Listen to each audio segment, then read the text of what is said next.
Oh,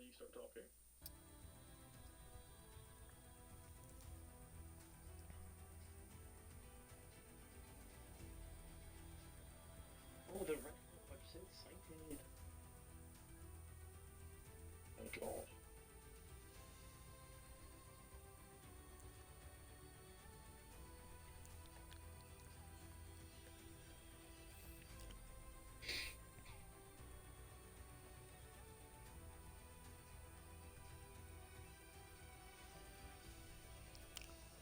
Well, last week we had a race that had opportunities open up in Singapore for tons of the drivers to take advantage of good results. And this week we now have an opportunity for others to do the same, and now an opportunity for all. Welcome to round number 16 of Season 9's F1 season here in Japan. Our Tier 1 drivers will tackle this Suzuka circuit, all 27 laps, to see how they can do, and especially in terms of the championship.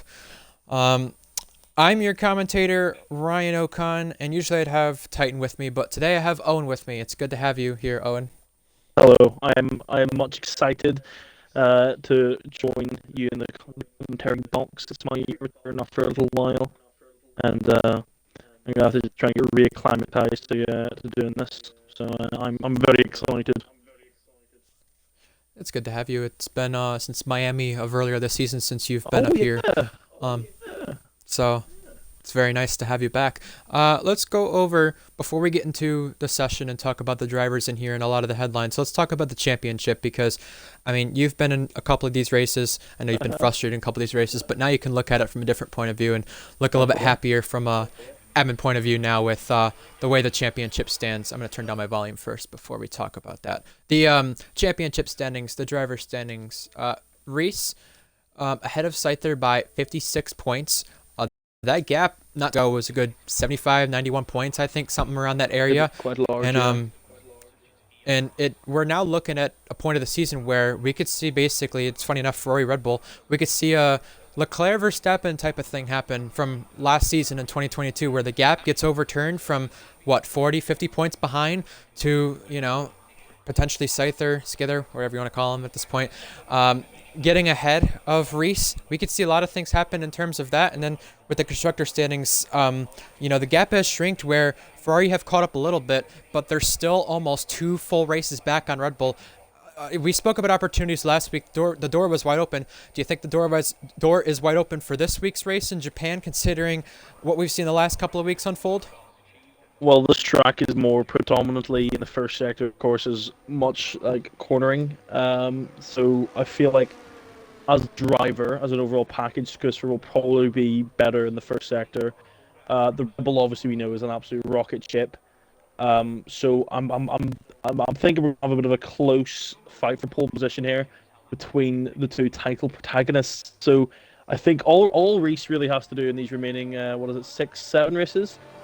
I'll check. I did wee mathematics earlier the other day there to try and check if Reese finished second every race and Scusser finished first every race. Reese could still win the championship by around 14 points, I believe it was. So all he really needs to do is keep his car out of any trouble, which he unfortunately did manage to do last week. And he obviously picked up a penalty for causing a collision with Bourbon. As long as he does that, he'll probably take this title and his first Tier 1 title. But obviously, Scusfer is a very quick driver, but we've seen him be prone to make many mistakes.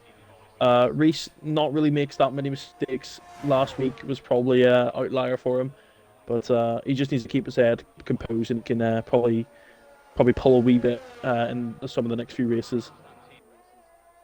Yeah, absolutely. Skither won last week. For those of you who did not tune in, L74G and Ads completed the podium. Ads returned to the podium for the first time in almost 3 full seasons, but he takes another Tier 1 podium to his name. L74G another podium to his name as well. Skither tying, I believe, Darius on the all-time podium list with that one. We'll speak about Darius, who's back in just a moment. Either way, we are watching Beatnik, who's on an interlap on a dry track. Speaking of that, a dry race. So those are good. Yeah. Those are some good words to hear for our drivers. You spoke about Reese. Yep, exactly. Looking for that first title. He's finished second, I believe, twice now. And with what you mentioned there, yeah, he got a big streak going of finishing second or better. I think that's the first time he finished back-to-back races. He finished third or lower since I believe the Spain and Miami era or area of This season? Tier 1 earlier this season. Wow. Which is crazy considering he's on a little race win streak as well. Was it 2 races he's only got? Yeah, so yeah, it was... he won the 2 races, then Italy had a disconnection, and then last week he obviously had the brain disconnection. Haha. No, the mistake on the brake. So yeah, he's looking at a chance to recover, I think, here.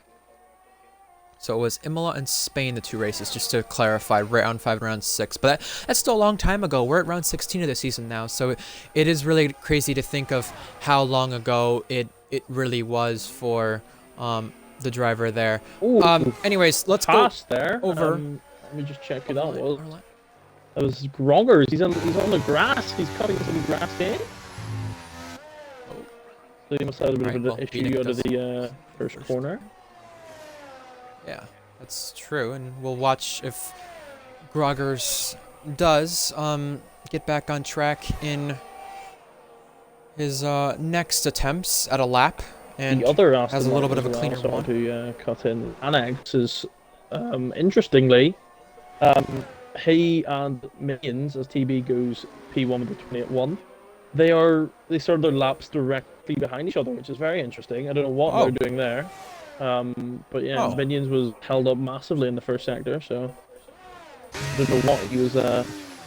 Usually you want to. Oh, and he did a little bit of a spin there. Usually you want a bit of a big gap to the car in front when you're starting a lap in sector 1 Suzuka, and he's obviously misjudged.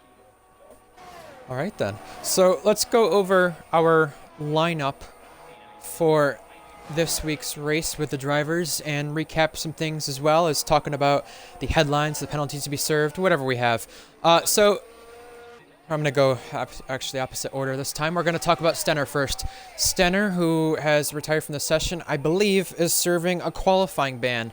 And in fact, with Stenner, he returns, I believe, his first or second race after his win in Austria earlier in the season. He's back at Haas. Jack Miles is in Ferrari today once again. Minico, you've seen him the last couple of times here in RPL. I believe this is his 3rd start. He gets an opportunity now at the Mercedes team. Gets a little boost up there in academies. Goes from Williams to Aston to Mercedes. Races Mercedes for his 3rd start. L74G as well in the Mercedes. Skither, the Ferrari. Red Fire is also here. Again, we've mentioned Red Fire so many weeks in a row with so many good results, but the highest driver in the championship, P15, with no podium to his name yet. We also have, as well, a debut, Sauber fan, Annex's friend, who is racing for the first time here in RPL. A very warm welcome to him. He's a part of Alfa Romeo for today's race. Reese, your championship leader in Red Bull. Molly as well. I believe this one is on loan. Alfa Romeo. He is in today. Lewis Piper. I know that's a funny one now. It's Lewis Piper, Lewis Leiper, whatever. He's also back in the McLaren 2nd week in a row. He had his first retirement of the season last week. Boss Cookie qualifying ban. Groggers back, and I know Groggers wanted me to mention it. He's got a little extra support this time. His girl is watching today, so nice to have a lot of support for him, as well as the other drivers who have others watching as well, which is very nice. Cryptic in the Red Bull, Beatnik back as well in the Aston this time. He's had some races where he's been in the Merc. He's had some races where he's been on the Aston. Well, this week it's Aston. I believe, I don't know if post-race pens changed it last season, but he did have a podium in a Mercedes. Also, to finish out our lineup, Kipu in the Williams, Shanghai in the Williams, Minions back in the Alpine, the Chiller, after not being here for a couple of weeks, which we'll explain in just a moment, is back, is here in Japan, and now is at the Red Bull Academy in AlphaTauri. Lastly, Fake TB has been on and off with a couple of starts. He's back as well for Alpine, and Annex on loan from Red Bull is in the Aston Martin today. Owen, would you like to explain to the viewers who are watching why was De Chiller not here the last couple of weeks? We've talked about him not being able to race due to a new rule and a new way of things. Obviously, switched from the Ferrari Academy to the Red Bull Academy. Explain to the viewers why was De Chiller not here and he's back now. So, to basically describe it short terms, the rules we've now implemented transfer windows into the season so that as Chiller invalidates, so the lineups aren't changing dramatically upon race upon race. So De Chiller, he was obviously signed to the Ferrari, is it? Or am I remembering horribly? Yes. Was it? Yes. He was signed to Red Bull Academy after Ferrari let him go, I believe. Yes, but he was driving for Ferrari, window. and then so him and George obviously came to an agreement to terminate the contract. Due to the fact that Darius did it, De Chiller did it right after one of the transfer windows, I believe. He then had to wait out the next couple of races. The transfer window opened after the last round 15 in Singapore. And his contract was then coming into effect after the transfer window opened. And that's why he's now able to race today. He wasn't able to race the previous races because, according to the new rule of the transfer window, his contract hadn't officially come into effect yet. So that's basically the rundown of it. It's a wee bit confusing. I'm not really the best at explaining it, but hopefully it's understandable. Exactly. So a lot of the drivers now have to be very wary of it, and same with the team leaders, team principals. Anyone on their team who is in control of some sort, they have to be aware that, hey, look, you can't abuse this, or else your driver's gonna have to sit out some races. Jack Miles, we're on board with coming to the line. We'll get on board with a couple hot laps in a moment. Before we do so, let's talk about a couple other things. Next season's team chart is quite stacked, to say the least. Not only is the team chart quite stacked in itself, but there's one seat that was confirmed midweek for Season 10 for our next F1 season. Ads will be at Aston Martin full-time next season with a contract. Also, with that said, it was announced before Singapore. We didn't catch it, but Annex AlphaTauri full-time next season. So this now means there's one Aston Martin and one Alpine left that are available. The only other things that we have to mention from this weekend is Adam full-time at Alfa Romeo, Adam being a Sauber fan, and Cookie with a qualifying ban. Yes. So, Owen, you've won here a couple of times. I believe. I think you definitely won here last season for Tier 2. Oh, for Tier 2, the last time RPL was at Japan with Tier 1 or Tier 2. Once we find somebody on a lap, we can get you commentating on it. Who is just started a lap? I know Groggers has just spun around, but there's Lewis Piper's come out of the pit lane. We'll get to him in just a moment. Oh, you're right. You're right.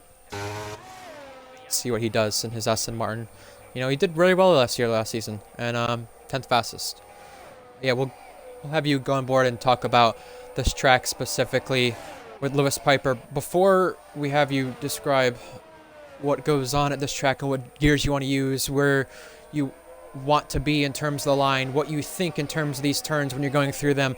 I mean, this track specifically, a lot of RPL history behind it, and for good reasons too. I mean, this is the last time, this track specifically, that Alpine won a race at in RPL.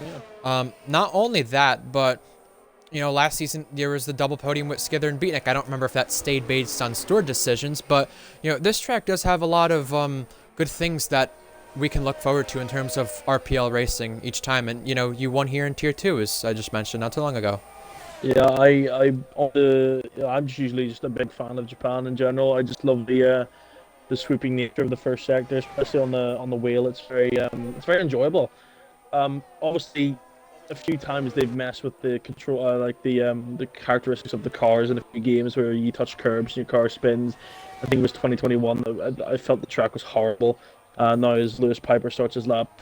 On this particular game, you're going to see here Lewis Piper, if he puts in a full shift here, this first sector could be absolutely amazing. As he comes into the first 2 corners in, you usually don't want to go too tight to the curb in the second corner. You want to get a nice button into the S's here, and he takes not as much curb as you would usually expect for a Q3 run, but obviously just looking to get the lap in and making sure he doesn't nail it a little bit wide there on the apex.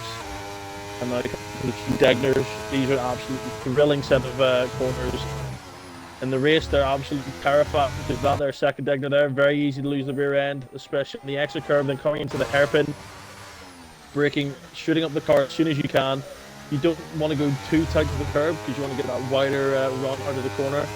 And now the wee run down to spin curve, one of the absolute best corners in racing as well. Just putting the car in, downshifting twice, using as much exit curb as you legally can. One down another gear now onto the big back straight now, down to 130R, and another historic and amazing corner in F1 racing. You just need to be absolutely brave for here, flat out. Easy flat now into the 2023 cars, and then to the final chicane. Want to take as much curb as you can. He's had a wee bit of an oversteering moment there, and into the final corner, staying as tight to the right as you can to limit the time loss. And he comes across the line. It's a 27.693, almost to 27.7, and that's just 2.5 tenths off Cyberfan, who we haven't mentioned is that's a bit of a interesting lap time. That's absolutely bonkers. Yeah, absolutely. A debut race. He's going to be safely through to Q2. Fair play to him. So now we set our sights to the bottom 5. Currently, Boss Cookie, Molly, and Stenner easily in that bottom 5. And now we look to Red Fire, who's on a lap in the McLaren. I'll go over this one. I'll tell you what I think of this circuit in terms of this. Clipping those curbs a lot easier to do in this game in terms of being able to not lose the rear on them and absolutely sweeping through here. Everyone usually chooses a different line of gear ratio through here.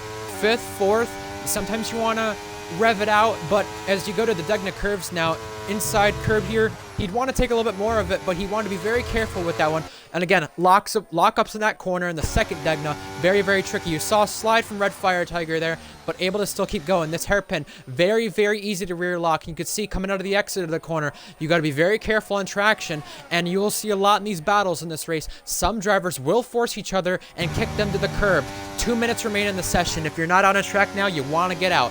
You go to turn 13 and 14 here, which is spoon curve, and now on the run to 130R. 130R, you mentioned flat out balls to the walls for most of these drivers. You got to do everything you can to find time here. He's at a 12.2 in the middle sector, and as he comes to 130R, he chooses a more submissive line that sets him up for the final chicane. Rear locks it just slightly, but Red Fire should be able to set himself in the top 10 to be safe. What will he do? Coming to the line for McLaren, 14th.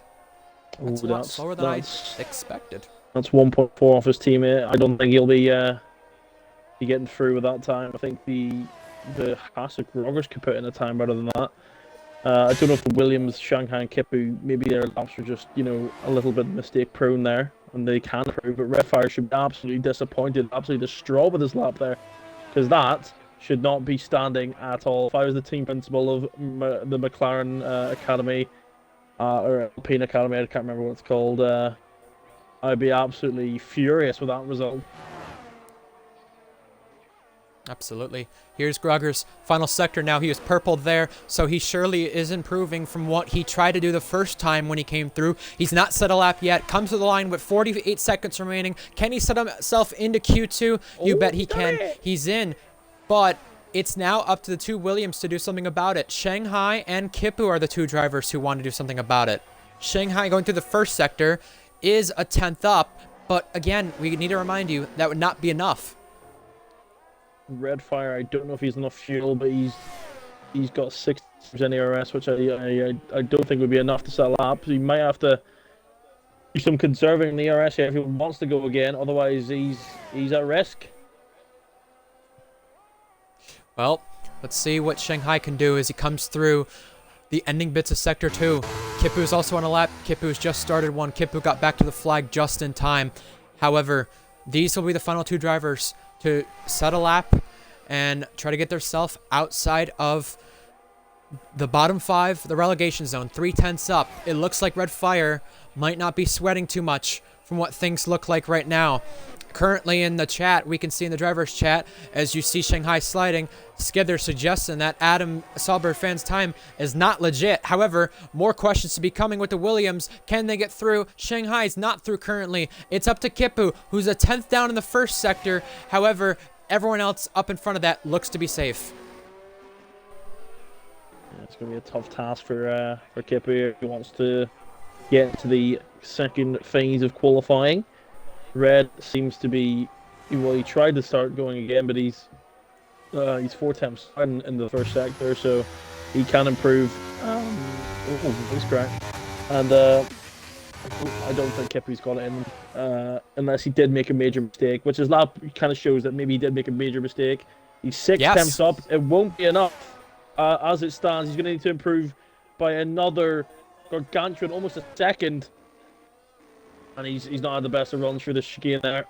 You need to keep tight to the line. He's had a bit of a squirrely exit as well. I don't think it's going to be enough, unfortunately.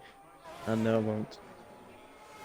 There's your bottom 5 decided. Everyone else can come to the pits and call it quits. Red Fire invalidated, so if he was going to try for another one, it looked like it would not be enough if he were to be at pressure. However, it doesn't look like it. So we have quite a few things to talk about at the end of Q1 in terms of the rest of the session and what is to look forward to. A completely dry qualifying session, a completely dry race. However, your bottom 5 is filled with 2 Williams, an AlphaTauri, an Alfa Romeo, and a Haas. That Haas being Stenner, the Alfa Romeo being Molly, the AlphaTauri being Boss Cookie.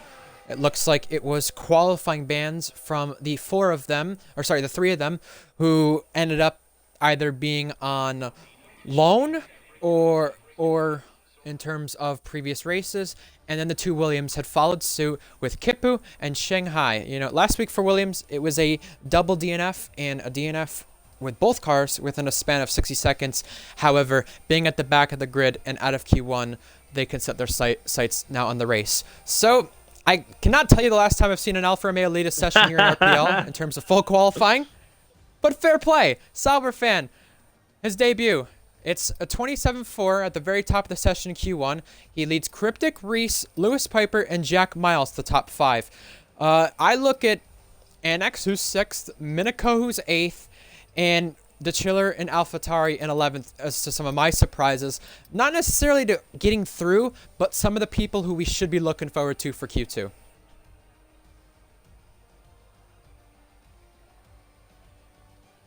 So there's your bottom 5 for the session. So Owen, Scyther.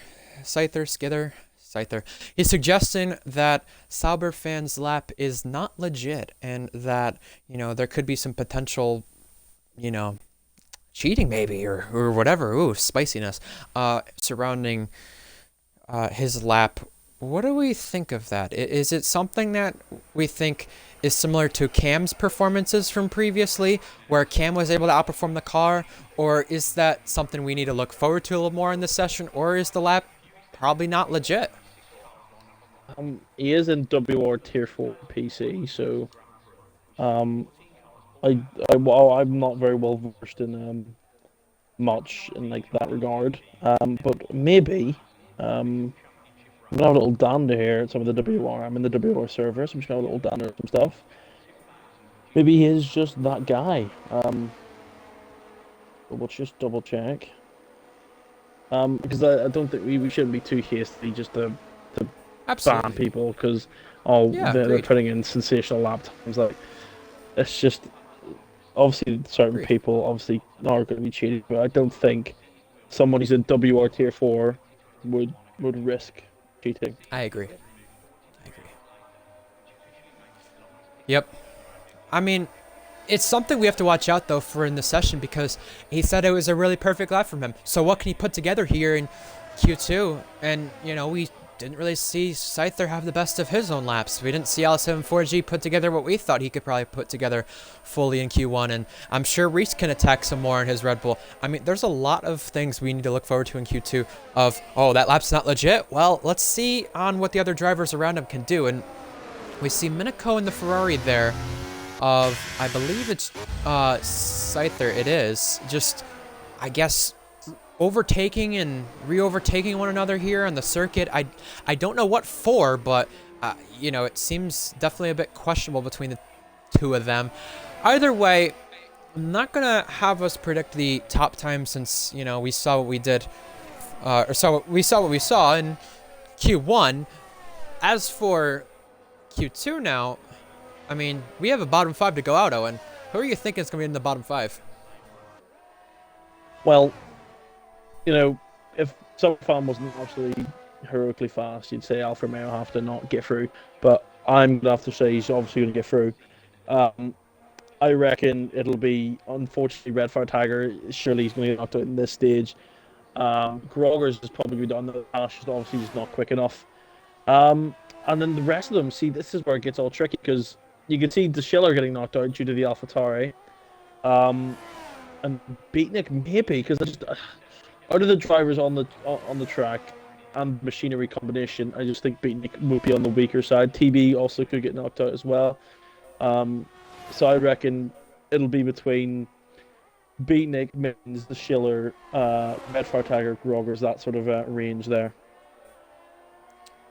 I personally think, as we're watching Jack on a lap right now, we'll get to his lap when he crosses the line. Either way, yeah, I mean, you brought up some fair drivers who, you know, didn't really show that strong of pace in Q1 to get through to Q2, who probably won't have as much strong pace to get through to Q3 from Q2, and I think Red Fire's a shout. I agree that Red Fire will be out. Groggers, I would believe as well. It's unfortunate that I'm saying Groggers because, again, lots of support behind him, but also, you know, we're kind of laughing with one another before the race, or before the, you know, the stream and stuff. So, you know, it is unfortunate for Groggers that I do think he'd be out. I'd also probably include in that list Minions. I think Minions would be out. And I'd go Beatnik as well because he's not really good here at this track, as he previously said.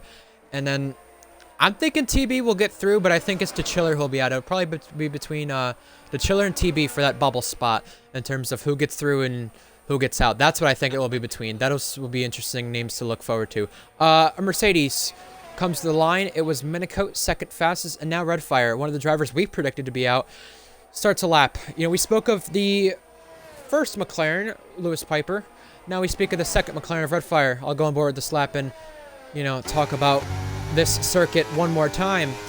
Red Fire comes through the first sector. Again, you want to ride these curbs. Fifth gear he's going, and already below 80% of the battery. A little too much curb there at the S section in the left-hander he went through just a moment ago, and now comes through the ending bits of Sector 1. At the sector split, he's at a 31.6, so we'll take a look at that when it comes to Q3 and the times. A small rear lock there, but a lot more cleaner Red Fire Tiger on this lap. Now, he comes through the hairpin.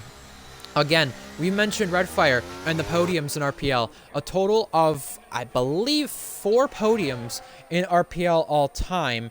In terms of this season, though, none. No podiums to his name in RPL as things stand right now this season. And yes, he has 4 podiums, all of them coming in 4 different seasons. If he were to get a podium somehow this season, it would be the 4th different season in a row with a podium, 4th consecutive. So Red Fire, P15 in the championship, and doing what they need to with McLaren in their battle with Aston Martin, as similar to real life. Purple sector, here they go. The final chicane now. This final chicane, you want to clip to the curbs, but you've got to make sure you don't cut it. He just cuts it and invalidates. Okay.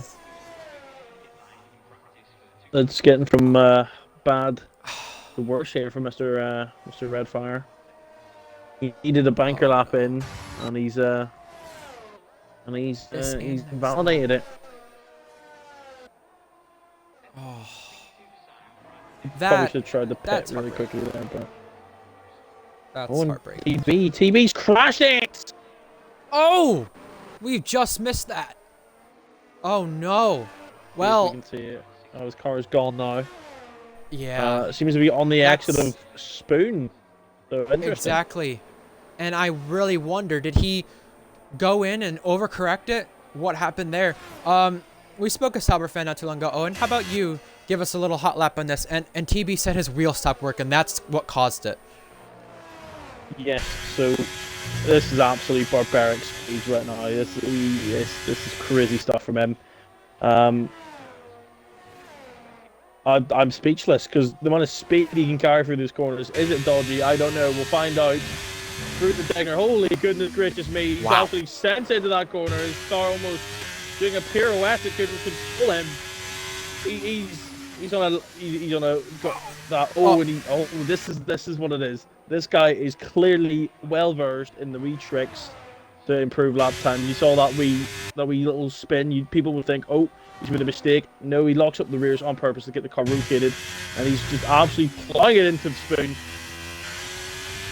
This is going to be one of the greatest things I've seen, if it's legit. And I down into the to 130R. He's running out of fuel, so he's gone purple. And into the final chicane we go. Let's see how much curb he takes. Oh, yep. Lots of curb. Not too much exit curb because it's slowed down quite a lot. Takes a wide and into the tight line. Comes across. That's a 27 flat. What am I witnessing? Oh my God. Oh, wow. Well, you know, Gerard did tell us to watch Sauber fans lap, and we did. I mean, he's really got those rear locks, with getting them right and using the traction zones to do what he can. He just said he can improve that. Oh my gosh. I think Gerard sums up my thoughts. This guy's crazy. But you know what? I'm gonna go with the fact of he's legit. I'm gonna go with the fact of that, right? But I'm gonna say this though. Those rear locks with what he did to find time, you know, you got to be very careful with that because you can eat your tires alive so quickly by doing that, and people don't realize it. And if he's doing that for qualifying laps, then he's not gonna be able to do the same in the race with that. So, if that's what he's finding some time from with the decent bit of hundredths each time, then yes, we do need to look out for that. But the thing is, though, with him is that, in all honesty, it's just gonna burn your tires up during the race, though. So, how much is his qualifying pace relative to his race pace? Like I said, I'm gonna go with the fact that he's legit, but I think he's really fast though at the same time. It's just we'll find out. Luke sets a lap. Who else is on a lap on our boards? Groggers is in the first sector. We'll look at him. Yeah, that lap. Well, Gerard has said in the chat that lap looks perfect, but it's crazy to think that you can win so much time with a little rear locking, which is exactly correct. I mean, I don't know if you were watching back the Tier 2 race or not, Owen. We're on board with Groggers, and funny enough, it's about Groggers. He was in a battle, and he rear locked it and spun. You don't want to rear lock it too much to where you spin, but you want to rear lock it, and you can be able to do it to find time in this game, and he was doing that to perfection to find time. Yeah, it's just crazy how much, like, one small mistake and it's over for you, but clearly once you've mastered it, it's absolutely filthy. And an annex. So clearly, this is my thinking behind this. I don't think they're cheating. I just think they're both absolutely ridiculous. Groggers invalidated. Yeah. So I might do some research before we get hasty and say, oh yeah, because he's quicker than most drivers, he has to be hacking. Exactly. So I don't we could have the first ever pole position in Alfa Romeo. I mean, yeah, you got a fair point now with that. You really do, because, I mean, I look at, sorry to cut in, I look at previous pollsters in RPL. Alfa Romeo never had a pole in Tier 1, and today that could change. You know, it's funny because Ronhar got all the accusations of him cheating, and he was on an Alfa Romeo, or he's in an Alfa Romeo now. He was in a Haas when it happened. But, you know, Sauber fan in Alfa Romeo, and he's getting these cheating accusations for how quick he is in the Alfa Romeo. But, you know, all I've got to say is that, you know, if you're a team wanting to nab somebody for next season, I'm looking at you, Beatnik. I'm looking at Alpine, who need one driver still with Tadpole's team there. You know, I don't think does Sauberfan have a contract for next season? I don't think he does. This would be a good guy to nab and see what he could do. So that's exactly what could happen. And if this is legit, I mean, this is really interesting. And looking at this though, right? This is what I've seen in the chat that was said right now from a couple people. Miniko says, I tried to take that flat multiple times, just couldn't do so. Jack said he said he's using high wings, but he's 4 kilometers per hour slower than first in the speed trap. And I mean, like I said, I'm not gonna just assume somebody's cheating, but I'm gonna tell you right now, you know, that's why there's questions about it. Some drivers definitely having questions because, again, for those of you who are joining us for the first time, never watched RPL before or not remembering it, it's a realistic performance league. So an Alfa Romeo is realistically at least more than a second off of the Red Bulls, off the Ferraris there. So that's why there's the questions there are right now. That Aston Martin of Annex, who's second fastest, yes, Annex, you know, he's shown a lot in the AlphaTauri in the last 2 races. 2 P5s in a row for him. But the thing is, though, is that the 2 tracks that he did it at, again, Italy in the wet, where you can get away with using 50-50-ish wings, in Singapore, where you're going to want to use wings similar to that, you know, you can get away with that, right? And he got up there in Singapore due to some strategy, and in Italy, he had a wet race to help him a little bit. So, yeah, maybe there's some excuses, but now he's in a faster car, and his mate is much faster than him as well. Yeah, I'm blown away. I don't know, because the last time this happened was obviously with Casper in the house, like you said, and it came out pretty quickly that he was doing something, you know, some naughty stuff. But like, I don't know. We're also gonna have to we're gonna just let the race play out, however it may be. And then obviously after, we're obviously going to do a proper investigation into it. Because what we did with Casper is we found, like, we looked up like a lot of stuff about him. We saw that he's not really in any major leagues. Whereas this is a bit different here because Sauberfan, he's in the he's WR. Right. He's in Tier 4, which isn't, Tier 4 it allows assists. So he said he's running line. You can see in the stream on the Discord he's running line. So maybe he is just like properly really one of the best drivers, but because he can't turn it off, he's just in the lower tier. So we just have to do some researching on the subject to find it out. Yeah, I'm definitely interested in the chat's point of view. We're going to put up a poll. I can't put up a proper poll, but I'm going to ask the chat what they think. Either way, we have laps right now. De Chiller is finishing a lap here. He's coming through. He's at 11.9. This currently would put him 1.4 seconds off pole position. And look at this with the drivers we have right now. We have 3 drivers yet to set a time, and 4 drivers who will go out based on pace. De Chiller will be the first one to see whether he can make it through or not. Currently, he's in. He's ahead of Minions. He's ahead of Luke and Groggers. Luke and Groggers now drop outside of the top 10. Beatnik also starts a lap. While we go on board with Beatnik, we have multiple drivers still finishing laps here, Owen. Yes, this is going to be obviously Red Fire Tiger and Beatnik. They didn't get the bank laps in earlier, so it's literally an all or nothing now for them. Any mistakes now, and they're guaranteed out. And Red is out. He's invalidated his lap. Beatnik, though, is still going. So can the young American boy get out of the second phase of qualifying? First sector 31.6. I'm not too certain what this in comparison. Is that quick? Well, we'll have to see. I'm not sure off the top of my head. However, the guys who needed a second lap to get in, Luke will come across. Sorry, that's Miniko coming across the line now. Miniko ahead of Jack, so that's safe. Lewis Piper's the one at risk, though, because Groggers has just gone ahead of him. And also, we'll switch from Beatnik's lap to go across the drivers crossing the line. Minions is through, so now it puts Lewis Piper at very much risk. And especially at risk because Luke is over a second up. Luke and Red Fire, the next across the line. Red Fire clearly invalidated. Luke comes across the line, knocks Lewis Piper out. So now it's up to De Chiller and Beatnik to knock them out. Beatnik's the only one who can say something. Off. Exactly. So now it's up to Beatnik. Beatnik versus Groggers. One of them will be in. One of them will be out. Is Beaton it comes gonna across the be? line. He's in. Ah! He's in. Both Astons get through to Q3, and him and Minico's time, the two mates of them, they're separated by 100th. So the bottom 5 in the relegation zone is made up of 2 McLarens, Lewis Piper and Redfire, Groggers, the Chiller, and TB, who crashed out of the session due to a wheel failure.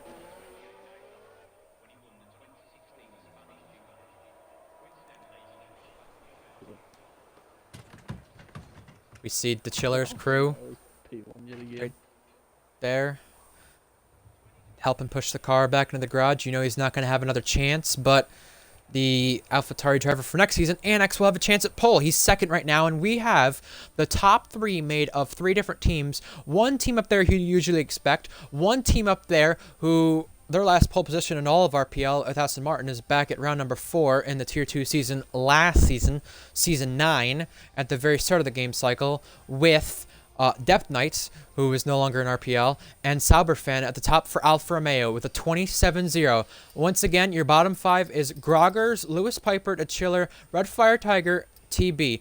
Redfire did not get a lap in. The other 3 above them did, though. And through to Q3, 2 Aston Martins, 2 Mercedes, 2 Ferraris, 2 Red Bulls, 1 Alfa Romeo, and 1 Alpine. 28-2 to get through.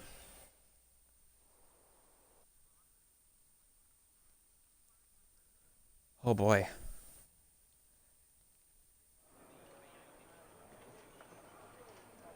Oh, Reese just suggested something. Oh boy. Well, obviously a lot of drivers are suggesting that Sauber could be cheating, which we're aware of. But Reese has just put out there, maybe you're cheating too, Annex. Oh boy. Well, yeah, I mean, there's a lot of accusations that we'll have to look into after this race, both being adamant. Not only that, but I mean, yes, we're going to focus on this race more than the accusations, but I mean, you know, as everyone said about Ronhar, you know, and I'm going to say it in a joking manner, Owen, but these are serious accusations. They are, though. They really are. So I just, oh, looks like, I know you can have contact in the pit lane, but it just looked like Nick and L74G had a bit of contact in the pit lane, which would have been really funny if that actually happened in the game. As they both have fractured front wings now. Oh my gosh. Well, so this season so far, to recap you who have joined us. By the way, in chat, give us your poll prediction and poll time. I wonder who it's going to be. In terms of who's going to get it and what the time will be. As for the rest of the season from previously, we've had 10 polls from Ferrari, 4 from Red Bull, 1 from Mercedes. And, you know, you spoke of maybe Aston Martin with NX up there. Well, the last time that Aston Martin had a pole position, I believe they were called Racing Point, and it was back in Season 4 of RPL Tier 1. And I'm talking specifically Tier 1. If you want to talk about all RPL tiers, Aston would have to go back to Japan with Depth Knights in Tier 2 to go to their pole position. But yeah, chat, get your predictions in, pole time, and who will take pole, or your top 3. Both work. Either way, before we do get our predictions in, I just wanted to say as well, with the 3 different teams on pole, Scyther's already had many to his name, would be very helpful in the championship for him to get one. And Reese has had 2 this season this season as well.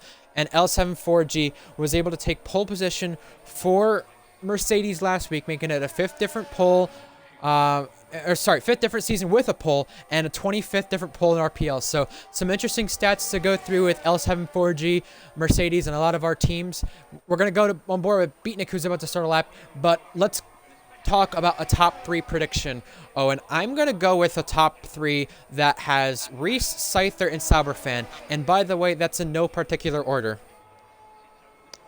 I reckon Annex is going to just get in there. Really? Because he is a very quick boy today. Obviously, yes. Sauberfan's going to be there, which is crazy to even mention that Alfa Romeo is going to get top 3. And then Skisfer, how do you say it? Skither, Scyther. I say it either way. I don't. How do you I'd have say to it ask like that? I physically can't get that word out of my mouth the way you say it. That's Skither, crazy. Scyther, Skither, Scyther. I go Skither. back and forth with it. Everyone has their different way of saying it, so I just say it both ways. I need to, I need to to say it like that. verify That must be from like him. a American vocal Yeah. ability. Well, I see, physically can't do it. yeah, no, I know. I was gonna say, we'll see. Whenever like the Australian V8 supercar driver Shane Van Gisbergen came over to NASCAR for a race, well, actually two, everyone had to. Not everyone, but like some people were saying we need to check with this guy how to say his name properly because everyone keeps saying it wrong, and it's like, well, yeah, maybe I need to do that with Scythe or Skither or whatever. I need to do that with him, I guess, to make sure I'm saying it the right way, or if he cares, who knows? Pole time, my opinion, I think we saw, what was it, a 26-0 in that session? Does that sound about right? 26-0 or 27-0? Was it 27? I think it was 27. Trying to remember now. I need to see the chat if they've said anything in terms of a poll time. No one's answered my question about Cyberfen being legit or not. But either way, I think as we're seeing cars come across the line, I need to check who gets what time so I can think if it was a 27 or 26. Luke comes across with a 27-4. I'm thinking it was a 26-0. I'm trying to see whether or not it was a 26 or 27.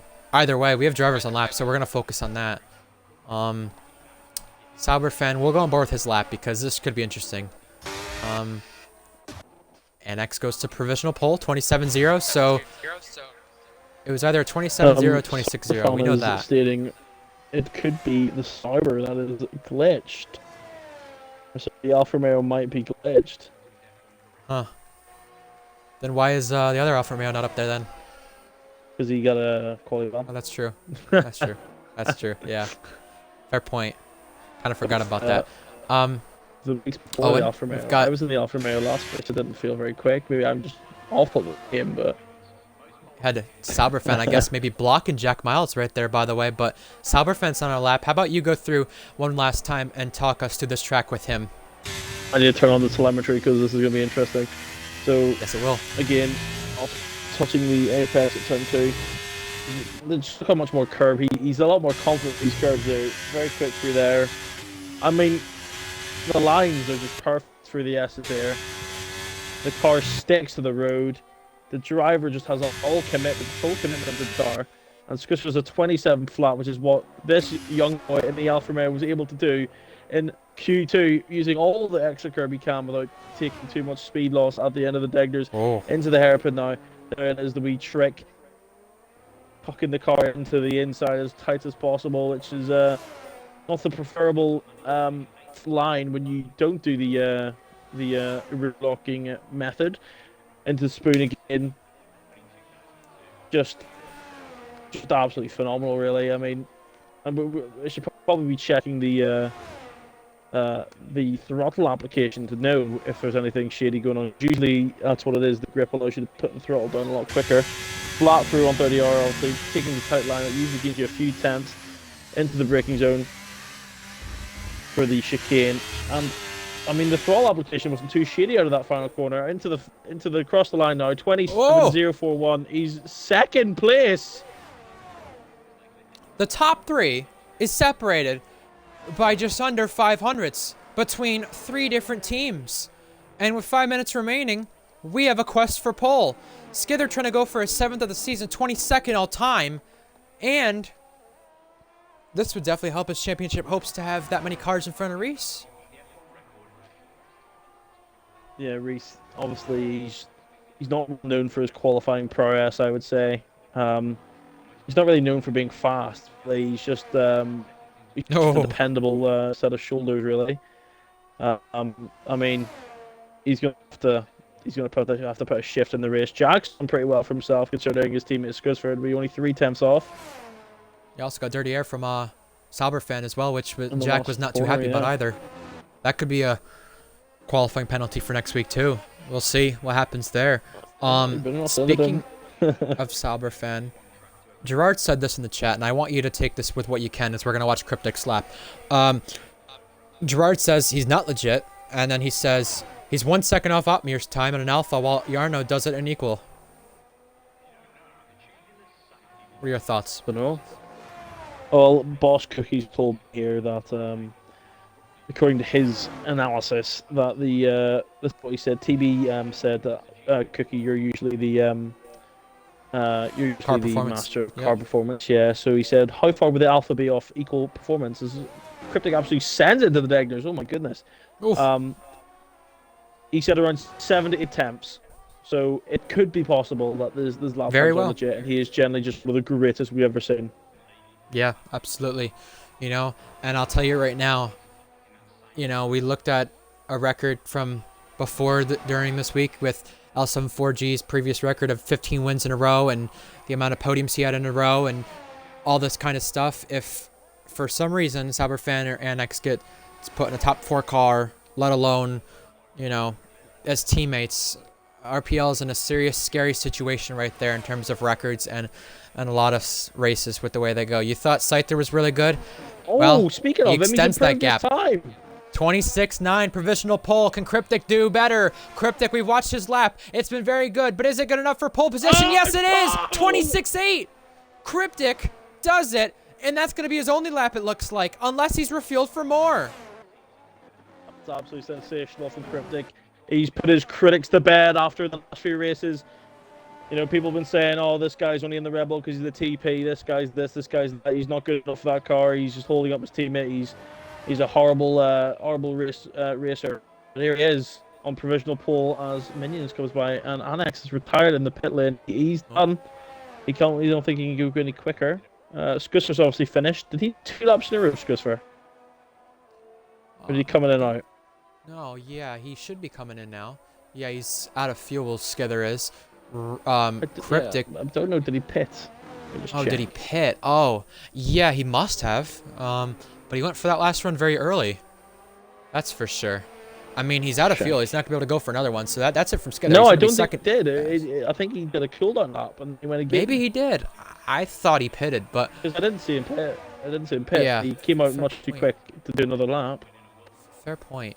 You know what Titan So he as might well have done that mentioned in the lap chat? his last Titan mentioned that Wavy's tuning into the stream, and we even mentioned how Saber took turn 9, which is the first Degnut, flat out, and you usually can't do that. Do it flat. I think you can if you get the line perfect. Maybe, I've but managed to do even it. then, I'm awful. that's where questions get I raised. did it in the Red Bull. I did it in the Red Bull Tier 2 one of the laps, I think I remember. So, Yeah. I mean, I don't know. Well, that But was in in the Red Alpha Bull, though, which but is it a was lot me. slower than the Red Bull, I mean, that's where questions get raised, and I can mean, see let's why. watch these laps to see anyone else take a flat. Right. I mean, looking at Sauberfan as we're on our final laps now, I mean, yeah, yes, he's either illegitimate or he's really damn good. And WR Tier 4 is what you mentioned. With that risk, would he cheat? Well, we're about to find out. Either way, Well, last I've laps done of this some qualifying. research. Good. He's only done 2 races. He didn't score in one in WR Tier 4. This is, by the way, and he DNF'd in the other. He's only a reserve driver for WR Tier 4, so he's not got that much on the line than what I thought he did. So I think that will play into the investigation a little bit. All right, then. Well, Annex, Skither, Cryptic, not going to go for another one. Obviously, Cryptic couldn't with what happened there, and Skither could not go for another one with less fuel. Annex called it quits, though, and feels like 4th best is the best he could do. It's a really good effort from Aston Martin to get themselves up there on the grid. He's obviously on loan from Red Bull, so we got to pay attention to where he is in comparison to Skither in the race. However, before the race, we have Minions going 10-9 in the second sector. That's actually pretty decent for Minions, though. Very good. Especially not having a lap in yet. Where can he go in this grid? He's surely going to be 9th at the slowest, but now where can he get at the fastest? Coming out of the final corner, checker flag waving, Minions comes across the line. Minions will be 8th. That's very good in comparison to the other drivers. Also coming across the line next will be Jack. Jack is a 10th up on his time and could sneak himself up inside the top 4. Jack said he has a feeling he could get 1 pole position the rest of the season at one of these tracks, and could today be the day. He's currently going purple. He's a 10th up on his time, and the Ferrari have 10 poles this season already. Can they go for number 11? And this time, it would be Jack's first of the season. Jack comes out of the final chicane for the final time with the checker flag waving for him. Jack comes to the line, and it will be 4th, just behind Sauberfan and ahead of Annex. Next is the Mercedes. That is Minico. Minico, a very good qualifying effort, 6th. So his showing in the Williams does come next. off He's very 10 well. up. And the Mercedes, and yes, you're right. Raised his 4 tenths up. Reese could be taking pole position away from his teammate Cryptic, or could be making it a Red Bull 1-2. Reese has had 2 prior poles, needs it the most with the gap closing in the championship, the gap closing at the top. He goes only 4th. He cannot do it. Sauberfan is down, but comes to the line. He improved at the last moment to just barely keep 3rd over anyone else improving, especially Luke, who's improving. Luke comes across the line in the Mercedes. He can't do it. It's going to be Cryptic taking all the critics to the drain on pole position. Absolutely crazy. Wow. Also brilliant qualifying session. Nobody predicted. Well, me and you didn't predict Cryptic to be in the top 3, and then he just comes out of nowhere and he just slots it in. I'm not gonna lie to you. I mean, I know it's a video game, but that qualifying session actually gave me chills. I cannot lie. That was impressive. That was quite good. Look at the top 6 very good. by under 2 tenths of a second. That's incredible. That's And this is a crazy. realistic league, remind you, right? I mean, you'd think it's an equal league with some of these guys' performance. Cryptic, Scyther, Sauberfan, your top 3. There's 1 car separating Reese and Skither. Reese is 4th, Jack is 5th. Then you have Annex, Minico in the Mercedes debut, L74G just behind Minico. Minion slots it in P9, and Beatnik at one of his worst tracks in the Aston Martin gets himself in P10. Very nicely well done. Craziness. Wow. You know what we need to go over now? We haven't talked about this. It's a dry race, but the strategy, because this could be very interesting between those top 6, top 7 drivers who are very close. We have the strategy being medium hards, soft hards, and your Hail Mary being soft mediums. Soft mediums being very unlikely. Could anyone go for it? Maybe. I guess maybe Sauberfan could go for it, but, if anything, your medium hards, soft hards, or the revert strategy of that is the most likely one there, Owen. Lap 10 to 15 is when we could see those drivers pit if they start on either mediums or softs. Yes, this seems to be a very interesting. I'm looking at the tires at the moment. This half the grid going for hards, half the grid going for mediums. There's a few at the back at the moment who are ducking on the softs. Mally and TB seem to be risking it for the chocolate biscuit on the soft compound tire. Poleman Cryptic is currently on the hards. Oh, some drivers do swap out really last minute, so I'll keep looking at this to see if there's any interesting strategies for you. All right, then. Well, the hards look to go 17 to 20 laps until they're in the puncture range, 15 to 18 on the mediums, and 11 to 13 on your softs. That is what the risk is. So that's why we say Hail Mary, soft to medium. It's a 27-lap race, and it's round 16 of the season, with the championship gap being 56 points between Reese and Scyther. We're just waiting on the 5 red lights, which will be coming very soon. Drivers adjusting strategies, drivers adjusting fuel, and now here they go. With any last-minute changes, it's now done and dusted. Here we go. The 5 red lights come on, and it's lights out for the Japanese Grand Prix here in RPL. Cryptic gets off the line, not as well as Skither, because Skither's going to have a chance to overtake him before turn 1. He does so. Reese also had a Sauberfan, and Cryptic's going to try to challenge us back once again as Minico gets the upper edge on Annex. Annex falling down the order. They're going to be side by side there. He's in the wall. Oh no! Collision, so that's in the back of the grid. at the back. Multiple cars coming to collision. You have Stenner, TB, TB, and a Haas. the Chiller. Multiple guys involved. We switch to the front of the field once again, where Sauberfan is now being eaten up from Jack. And Sauberfan, you can just see he took the Degnas much more careful to where he couldn't gain on Reese, and now Reese tries to attack his teammate, especially crucial for the championship. Reese sends it on Cryptic and goes through, but I think Cryptic wants a little more back at this because he lost the lead off the start. Absolutely chaotic start at the back middle of the field. I got a glimpse of the causation of the crash, but I couldn't. I was shocked. I didn't know who it was. And AlphaTauri of the Schiller and Stenner I knew were majorly involved in that one. And TB's bad luck yet again. He's in a P19. It's heartbreaking for the young boy. Absolutely. TB has not had the best of luck since switching to Alpine from the Red Bull, and now we can see the 2 Red Bulls, in fact, try to put some pressure on Ferrari now. The good thing for Ferrari is they have Sauberfan up there, who's in the Ferrari Academy, able to make something of this, and now for the lead, as Scyther led lap 1. Reese wants it back. Reese wants the lead. Reese on the outside line, who started P4 right there, got an amazing start, but couldn't get around the outside and couldn't do it. Behind that, you also have Sauberfan, who's leading a small train with Jack, Minico, and Annex there, who followed. You saw Annex and Minico, who gone side by side in the S's. Luckily, were able to make it out alive. However, the ones behind that who now pit couldn't make it out alive. Yeah, to the last chicane, it seemed that Jack had to go around the outside of Cyberfan in the Alfa Romeo. He came across a little bit dangerously. Jack had to back out of it, so Jack's probably going to be absolutely fuming in that Ferrari that the Alfa Romeo isn't going to let him through here. Looks like for once, you're going to have to earn the overtake on an Alfa Romeo, because Cyberfan is quite paced at the moment. Absolutely. We look at the positions gained. 2 crucially for Reese, 1 for Scyther.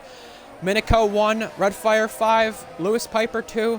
You see Beatnik down 2, Minions down 5, up 6 for Mali, and up 3 for Boss Cookie. So very crucial starts and very treacherous starts for some others. And now we switch to the tires, as you can see on our board. And now for the lead, Reese hopping over the curbs and now trying to put some more pressure on Scyther. And in the background, Jack Miles gets through on Sauberfan. Oh, so they were able to change it. No! Oh, it's Minico, sorry. That is Minico with, I believe, was it Annex who gave him a tap? Tagged him up the rear there, maybe. It very could potentially have Oh, been turn 1 is 2x2. absolutely hectic. 2x2 here. Here is Redfire ahead with Groggers L74G and now Lewis Piper, and there goes Groggers. Got a good start, and he's now outside the points. Inside of the Mercedes there of Luke shutting the door on him, and I believe turn 2 it was, and yeah, George unfortunately has lost out dramatically in a major 4-way fight there between Beatnik, Luke, Lewis Piper, and himself. Well, I can tell you, whatever happened there, Minico now gets ahead of Beatnik, and it definitely caused a big accordion effect, which originally caused everyone inside the top 10 to be within DRS of one another, as it is lap 3 and there's 1 DRS zone. But now, Redfire has a separate DRS train and yellow flags. That is, I believe, Kipu. Yes, it is. He's got major damage. And he gets a 10-second for that. I don't know if that's going to be appealed or not, but we caught the end of that on stream. And now for the lead, once again, Reese putting on some more pressure on Scyther. They're going to go side by side at 1-3 yard. Can they keep it? Scyther has to back out of it, but Reese takes the lead back. And here goes Cryptic as well, taking advantage. Oh, contact. He's got his teammate there of Jack. And Jack Miles is has some here. pressure. He can put on Cryptic. There you go. Side by side. Wheel to wheel. Jack now takes the fastest lap, so he's going very fast in that Ferrari. And Scyther has DRS on Reese, which helps him, but doesn't help Cryptic overtake Scyther now. Those mediums seem to be absolutely cooked on Switcher's car. They're absolutely horrendous. He's been being reeled in every single lap by Reese, and Reese has finally overturned the gap between the two, and he's taking the lead of the race here. Now he just needs to try and pull away. But Switzer in the first sector, interestingly, is keeping pretty close to the young boy.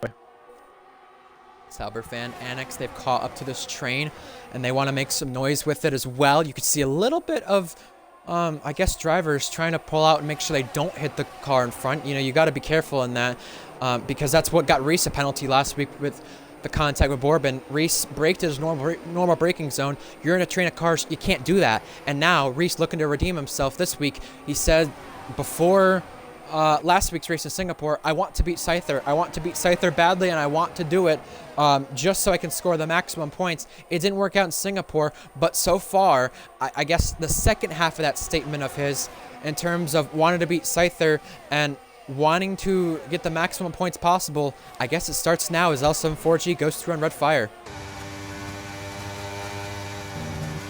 Yeah, I'm just having a little look at lap time comparisons between Cyberfan and his Hold teammate on, Mali 41 there. Inside. Oh, sorry. Never mind. It's either the softs are absolutely horrendous because they wear so quickly. Here we go, hold on. Here we go. The lead. Cyberfan's amazing. The lead is back at stakes. Oh, and around the outside, he might be able to do it. And if he can, this would be a beautiful overtake. However, Reese shuts the door. Brilliant defending from the Red Bull driver. And we've got a major yellow flag for something. I don't know. That's just a glitch. Okay.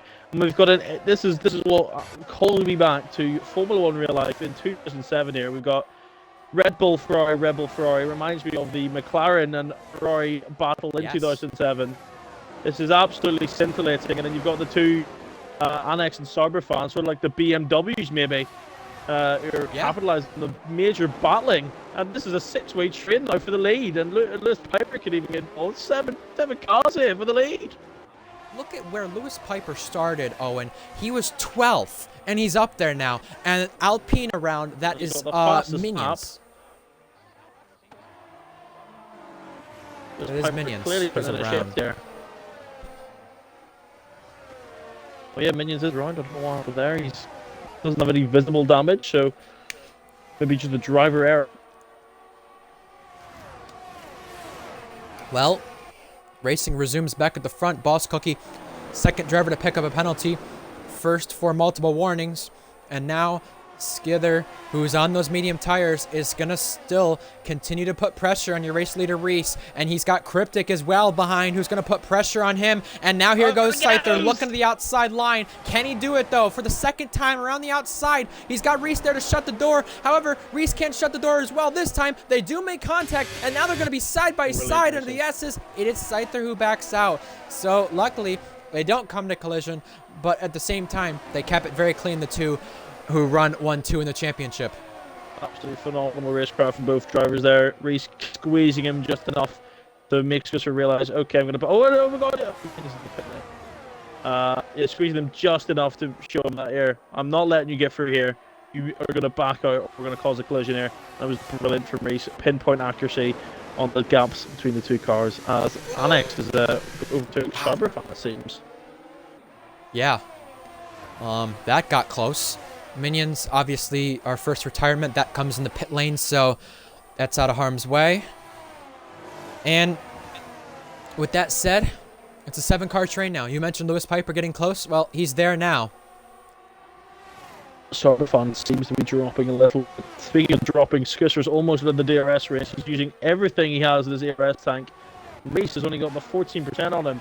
So Reese in this train of 7 cars has got the least amount of DRS, which is expected.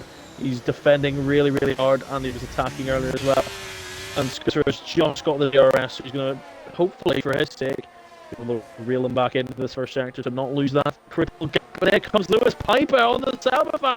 Into turn 1 we go. Wheels Will Racing. He's going to go around the outside of the young Alfa Romeo. He's going to try it. Not enough grip. And he makes a little bit of a nudge to the rear there. So, move done, move contested. Sauber fan falling back now. The great qualifying pace we've seen is just translated to not as good race pace, but still very impressive for him, for Alfa Romeo to keep up here. Alfa Romeo, remember, they already have a podium this season. I believe that was with Jack Miles at Azerbaijan. Probably, yes, it was. Yeah, that was the penalties. He finished P5 on the road and was able to get up on the penalties. It just shows Jack's consistency and dependability, and he's showing that to full effect here. Sitting in P4, he's not been gapped. He's just waiting in the wings here. If you look at Jack's ERS, this is Jack's classic race mindset here.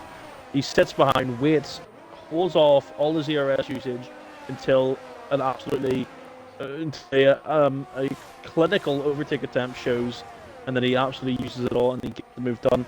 This is why he is a multi-tier 2 champion and the podium sitter in lower paced cars. He just stays in the DRS range and waits the wings. As Cryptic gets a little bit close there to Scuzfer there. Oh, interesting.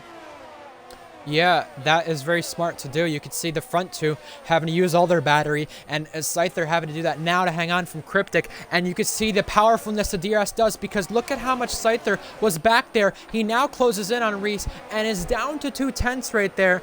That DRS is extremely powerful on the front straight, and you know, we only have one DRS zone. We're lucky it's that effective, as Redfire does pick off Molly for P11.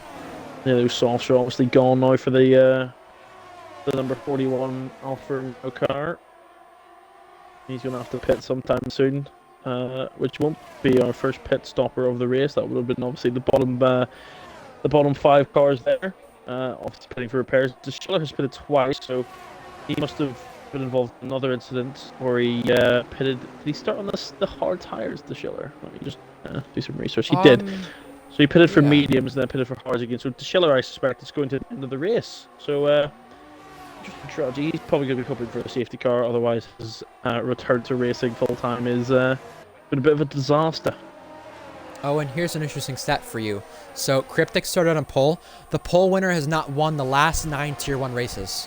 Is that a concern for Cryptic running in this train, knowing that statistic in the back of your mind? See, if I depend on a driver racing situation that's this close and this intense, Cryptic would not be at the top of my list. And he's been spotted by Jack and Alex as well. No! It's an accordion effect in the train. And now Jack's out of the train and now ahead of Cryptic. And Cryptic wants that back. And Cryptic's going to be on the inside for turn 1. Mistake I've seen in a long time. Oh. That will be absolutely sent to the stewards. Yeah, it will be. I will say the 2 Mercedes picked off Annex quite nice and was able to stay within DRS of one another to help themselves get back up to Sauber fan at the back of that train. However, Jack Miles needs to use some battery to get back up to that train, and yes, he is. He's doing exactly that. That's the issue. Well, just as we were speaking about Cryptic's lack of dependability, and we were picking up Jack's dependability in a high-intense situation, he's gone and made an absolutely vital error. He's made contact with the Red Bull, and he spun him around. And that's a absolutely rare. Like, I've not seen Jack ever do something like that before. I'm shocked. And now he's Cryptic's gonna be absolutely fuming with that visor of his. And you can see by the ERS he's wanting to get back up there immediately as soon as he can to give Jack a little nudge. Probably now. It's going to be rough between these two. Yeah, I don't think them two like each other either, though. But that's just my thought. Stenner's around. His race is coming undone very much. And the race lead back at stake, 8/10. And let's see how much farther Scyther's behind Reese here at the end of the straight. We will have pit stops soon from the medium runners and the hard runners. Soft runners will follow them as well, especially them being the ones who will blink first. But it goes from 8/10 to 4.5 behind. So that DRS being very effective. And we don't know who used what battery there between the two on that straight either. So that's an unknown as well with that gap. It's 4/10 and maybe more, maybe less. I mean, it's probably indicating it is more based on what we've seen so far. And I think this is genius racecraft as well from Scuzfer. He knows he's on the worst tire at this point in the Grand Prix. If you look at his ERS, he's now replaced Jack as the leader of the ERS percentage in this little 6th man now fight for the lead, and he's biding his time. This is also what Scuzfer likes to do. I've noticed watching a few of the races myself back, is that once he gets overtaken, he uses just enough ERS to stay within DRS, and this is just perfect from him. You can see what he's doing now. No ERS usage on this straight. They just keep him a race, and this is what has won him so many races and 2 world championships. I mean, Reese has saved a little bit of ERS. He was on 14 earlier. He's now on 30. And Scyther was at 30-something. Now he's on 60. It seems like that trail-breaking strategy that you could use is exactly what gets you to save some ERS and save some battery. L74G gets through on Minico. There's yellow flags. That's Sauberfan at the pit lane. And that's a virtual safety car. What's happened? I think he tried to enter the pit lane and he crashed into the pit lane. Oh. Absolutely horrific debut from him. He showed absolute promise in qualifying, and he's threw it all away in a silly crash. Well, pit stop time for everyone 8th on back. Look at that. That helps his mate Annex, who got spun earlier. And you know what? I think what this is going to do, if there's no other VSC or safety car to interfere with this will help Annex catch up to the back of either Lewis Piper in that area, or he will be behind Lewis Piper but ahead of L74G and Minico, where he was around that battle earlier. I'm thinking that's what it's going to do. For all the middle of the field runners getting their free pit stops there. Even Mali there, he was on the softs. He was dying on those softs, and he's been given a godsend here. But if this VSC doesn't end shortly, surely it's going to be ending very soon. This is very advantageous, as you said, Next. The Alpha has We bad must be getting wear. ready to go. Here we go. That's why he crashed. He also lost the rear. Here we go. The lead and third place, side by side at 130R. Cryptic shoves Jack out. Is that a little bit of payback in terms of Cryptic not feeling happy? Jack wants more of this. He's down the inside and luckily not making contact, but gets pushed to the curb. So now, with Annex wanting to pit there, it now becomes when will Scyther pit because he's likely going to be the one to blink first, and now he blinks for the race lead. Outside line on Reese. Looks like he gets to have the chance to get the move done easier this time, and he does. He's up into the lead. Sensational. This is what I was telling you. Look at his ERS as well. He's got 86. This is just perfect for him. He's probably not going to use that to pull out the gap. Or will he box and get major undercut? Save 26% here in the pit lane for a 21.5 second pit stop loss. So he's going to use some of it before he comes to the pits, but the question becomes how much. Ooh. And if my calculations are right, look at Annex's gap to the race lead. Annex's gap to the race lead is 23. He could be coming out in the lead. I think Scusser's going to be pitting soon because if you go with Jack, you can see the little pit icon is blue, which usually means, okay, your teammate is pitting, stay out. So I think Scusser is either going to come into the pit slap or the next few laps now. Well, if he's going to use the ERS and dump it, it's going to be this straight if he's coming in this lap.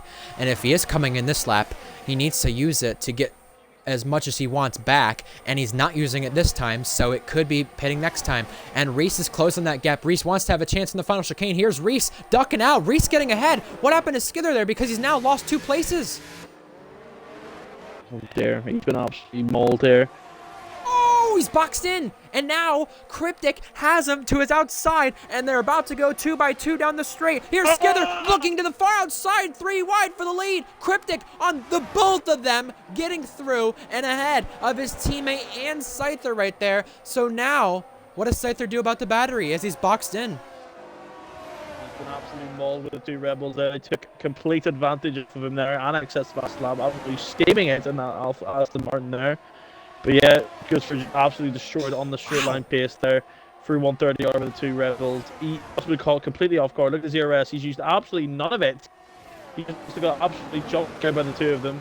Both into the chicane. He tried to make it 3 wide turn 1. That was an absolute recipe for disaster. So he backed out very sensibly.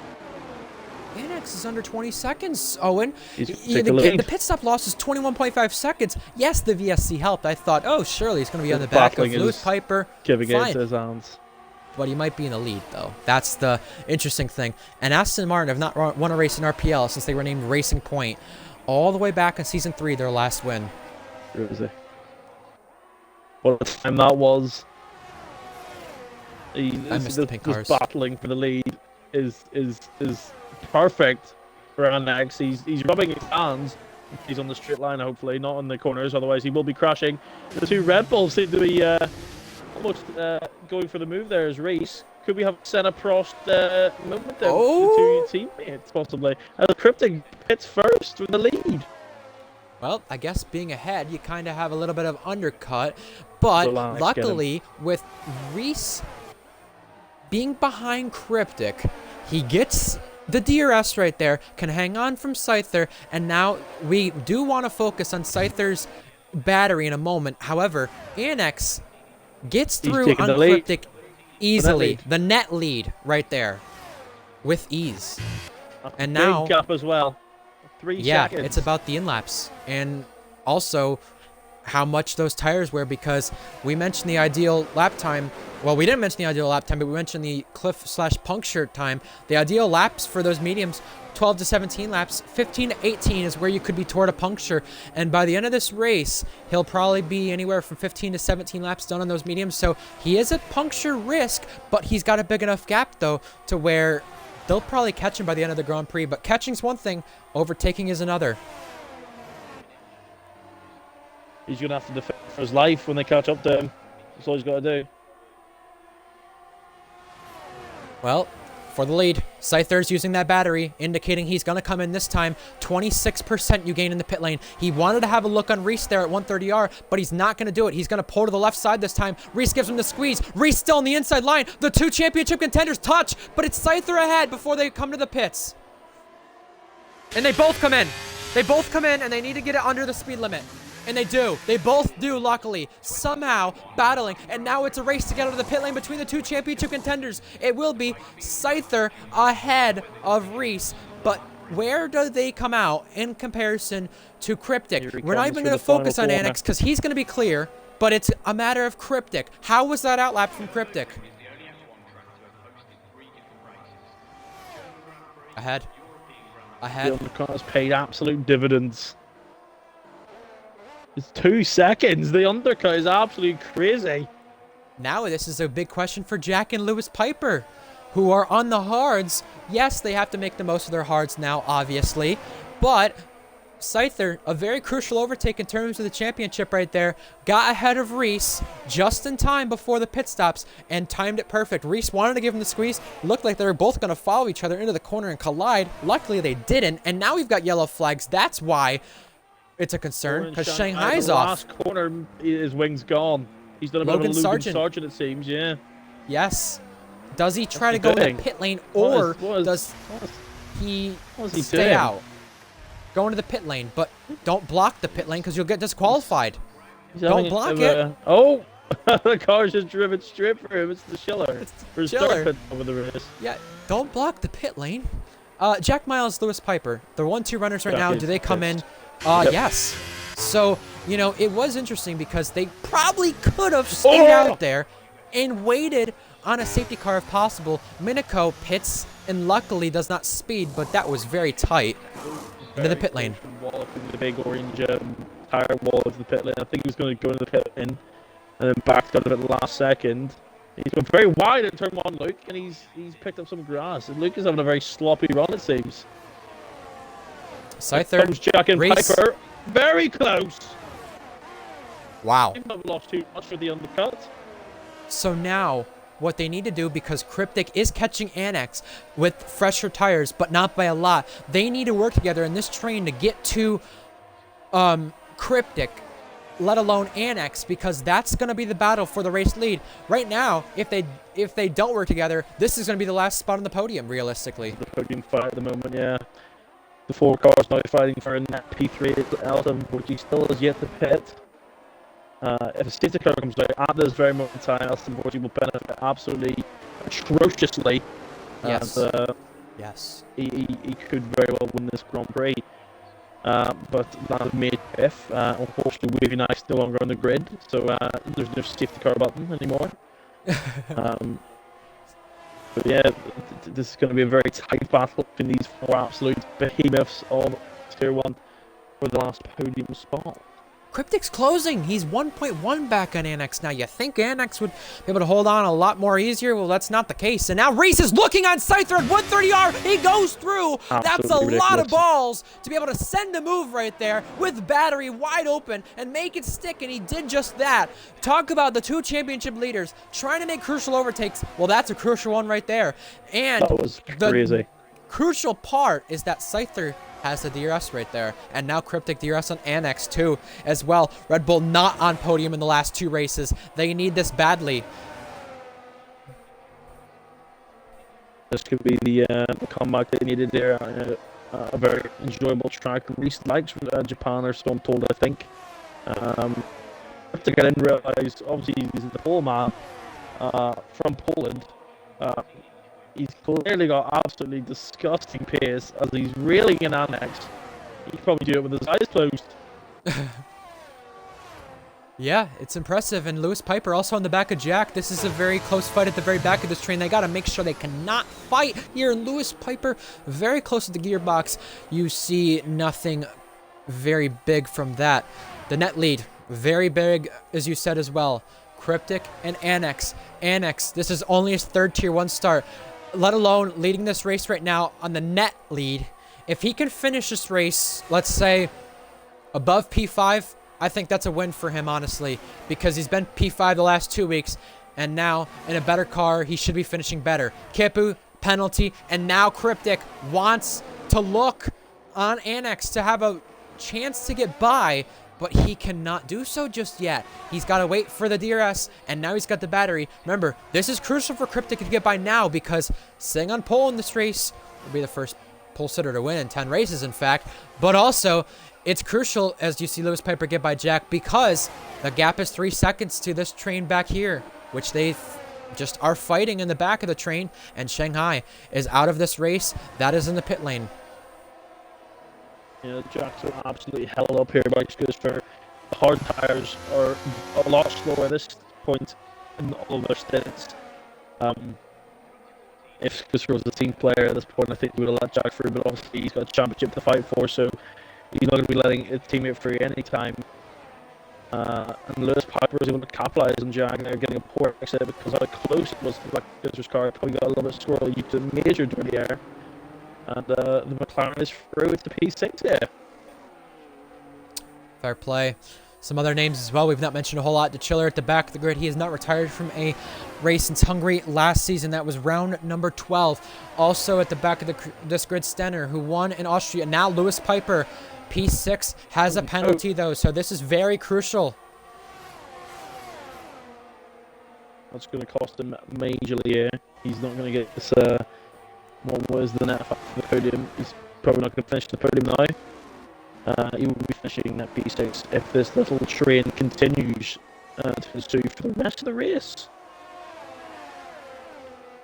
And Luke, yes, obviously pitting from the race lead, obviously gives it up and will be behind Minico, but will he be behind Beatnik? And now Scyther for P3 now on Reese. The last spot on the podium this battle is for. He's got Lewis Piper there to challenge, so Scyther has to be very careful when he can get this move done. Obviously had to concede any chance of making the move there in a turn 1, as we saw.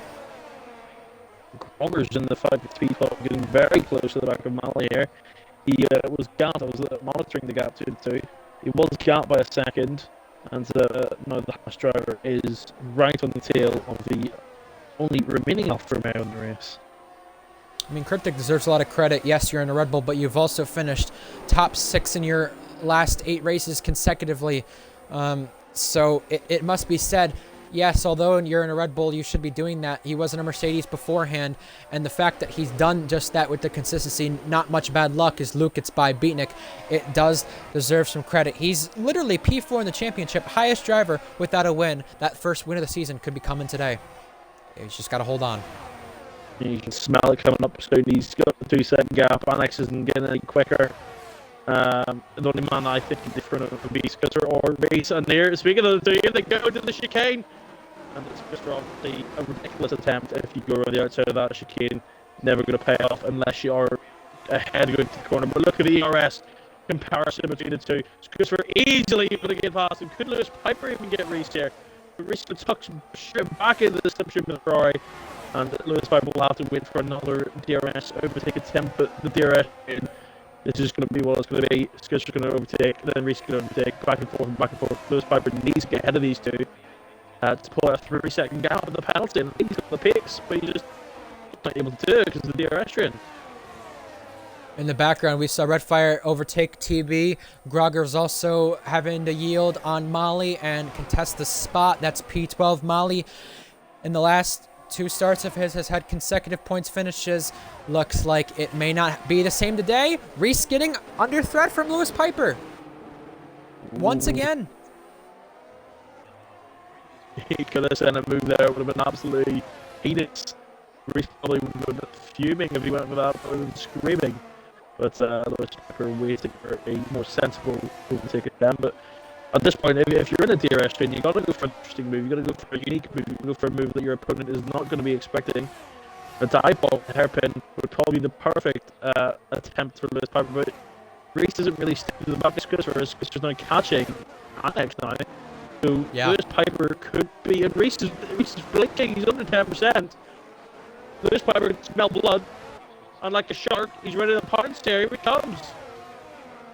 Here we go. Reese under threat from Lewis Piper. More importantly, in front of that, you can see Scyther and Annex on the run to turn 1. Lewis Piper's ahead, but is Annex gonna cede the place to Scyther? Yes, he does. Lewis Piper with the penalty ahead of Reese. So now Annex falls to the last spot on the podium. Aston Martin doing what they can to find some way up on the grid and find some different strategies. Annex has done that beautifully, but it now means he's P3. I mean, it's crazy to think with Scyther here, you know, as Groggers gets by Molly. It's crazy to think about how Scyther's missed 6 races. He's missed 6 races, and he's 58 or 56 points behind in the championship. Both Scyther and Reese having 4 wins apiece. That, to me, shows how good of a driver Scyther is, and now he has to go over his thoughts and catch up to Cryptic on those hards. He's gained 3 attempts to the last sector alone. I think this hard tire is going to be absolutely the best one on track at this point in the Grand Prix. You can see tires there to Schiller. He's going to get lapped, unfortunately. Yeah, it's been lapped. Not the return he was hoping for, but he did get involved in the first skirmish. And unfortunate with any luck, he didn't get any safety cars, unfortunately, for him. As Boss Cookie was going to put him very close to Stenner. Interesting. Another full grid seems to provide some really good racing, it seems. And we continue the battle for second place. Annex and Lewis Piper. Yes, Reese also with a big gap there for P5 to P4. That is very crucial. Here's Annex, Lewis Piper, a little bit of a battle between them for P3 on the road. They've got a ghost car they have to go inside of, AlphaTauri of the Chiller. And this gets tight. It's Annex pinching Lewis Piper. They almost come together, and now they're about to come together, and they do. That was going to be one of the greatest overtakes I've seen in a long time, but it was bound to happen. It's too tight in the X sections to go through the whole thing. And Annex coming out top there. A nice little squabble between the two. I'd say it was on the edge with Kling there. Very, very tight. Ferrari having both cars inside the points. They've done that 5 consecutive weeks. And that's the longest streak of anybody. Currently, I think there was a slide there from either Annex or Lewis Piper, but Annex has to do the best job he can to stay within DRS of Scyther to either give Reese a chance or himself a chance in this race in case anything happened between the top two, because Lewis Piper would be net P, or sorry, Lewis Piper with his penalty would make Reese net P4, and Scyther having to use a bit of battery to catch up to Cryptic. Cryptic and Scyther similar on battery. Behind that, you can see Jack on Reese now. Reese is falling down the order. This is not good to Reese's race. It's going horribly for Reese at this point. It looked like he was on for a nice win. The battle between Scuster, he could have edged away in the first stint. He didn't have the pace. Scuster was keeping too close to him. And then Cryptic again, he had a massive gap to the cars behind. Reeled in here. Scuster clearly with a great strategy here. Mediums could have worn away much too quickly. As Luke there, who's on much fresher mediums than the front runners here, goes and tests the fast lap of Grand Prix. He's looking to catch his teammate and go for 7th place, and he's managing to do it pretty well. Must go without major overtake there for TB. Absolutely amazing. I know Red Fire Tiger going for it. Almost a bit of a collision there. And Phoenix was, I was going to mention this freeway fight, but too much was happening at the front. And Phoenix has been overtaken around the outside there by TB. Absolutely ping pong's move from TB. Fair play to him. And back to the lead. TB has had some P11 finish. Sorry to cut in. TB's had some P11 finishes the last couple of weeks here. So, you know, or the last couple of races he's done. He's not raced the last couple of weeks consecutively, but there you go. Very important for him to get inside the points this time. And yes, you did mention the lead. That is very important, as also Jack and Lewis Piper are trying to get on the back of Annex to make something happen there. Reese falling outside of that, and the lead is close. While side by side at 130R, Jack Miles goes through on Lewis Piper. This could be a beautiful drive from Jack Miles. He's going to probably get a penalty for the collision with Cryptic, though we need to keep that in mind. Yes. Here we go. So he's going to have to get a big gap. Scyther to the lead of the Grand Prix with just a couple laps remaining. Cryptic has to yield for second, but the question now becomes, with those medium tires, yes, they're faster, but they are wearing. Will they be able to help him in this final remaining stages of the race? Absolutely undefendable was a Scooter there coming through like a battered L. Just clear differential in the performance of the two cars and two drivers at this point. and lap 23 it was the overtake into lap 24. And I think, oh no, actually Cryptic is staying pretty relatively close to him. I thought I was tough because there's going to be a gap in there, but we could have a little fight around here. Yes, we could. Luckily, Reese has caught up to the back of this train for what will be P3. Now, Aston Martin looking to make it back-to-back podiums. After penalties last week, it was Ads who took the podium for them. Aston Martin really helping themselves in this fight with McLaren and the constructors. They've got both cars in a fight with McLaren, funny enough. So let's see how they fare in these last couple of laps. Just 3 more laps remaining, and Cryptic is closing. Cryptic is closing for the lead. He's going to have a look down the inside, but I think both of them were trying to play DRS mind games, and it's caught the guys behind back up to almost under 2 seconds. Cryptic didn't get the DRS. Scyther did. Scyther looks. Scyther inside line before turn 1, and Scyther is clearing into the lead. Jack Miles is through on Annex, and Annex has Lewis Piper for company. Lewis Piper to the inside. Lewis Piper wants this now, and he has the penalty he needs to extend with, and he does get the place. Absolutely dire set there. I didn't think he was going to make it through that corner one piece there. It was absolutely sensational. And Annex absolutely destroyed there. 2 and 1 for the Aston Martin driver. And it looks like he's going to end up finishing P6 track, but probably P5 or P4 based on time penalties and post penalties possibly. We'll have to wait and see for that one, but yeah, brilliant opportunity from this Piper there. He knew he had the pace advantage, and he just sent it down the inside. He wasn't faffing away anymore. He doesn't want to be stuck behind this Aston Martin for any longer than he has to, as we've got a yellow flag. Who's that? Groggers and Molly. And Groggers, yeah. They were the two who either came together. Out of fuel. Oh, already.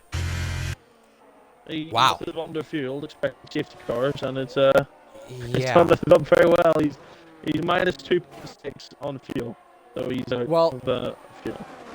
They'll have to come in for retirement potentially, unless he's going to finish the race either way. Alfa Romeo DNF with at least one of the cars in 7 of the last 10 races, and this is crucial for the lead with 2 laps remaining. The penultimate lap now. The top 6 within DRS, so very, very crucial to this race. Obviously, Reese could potentially be getting P4 here on post-race pens. We won't focus too much on that, but if Aston Martin's Annex for loan this week, he's on loan. If he can take advantage of Jack gets a post-race pen, or Lewis Piper does not appeal the pen, Aston Martin would have back-to-back podiums for the first time since the opening 2 rounds of the season back in Australia and Saudi Arabia. So Aston Martin doing their job in terms of the constructors fight in red fire. And TB, how about turn 1? Red fire sends one up the inside looking for more points, but slides in the process. So TB retakes the place.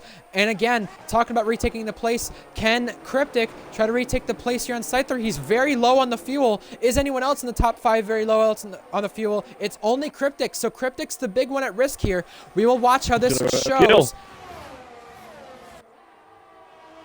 Minus 0.3. He's got a major fuel conservation. The word for conserving fuel.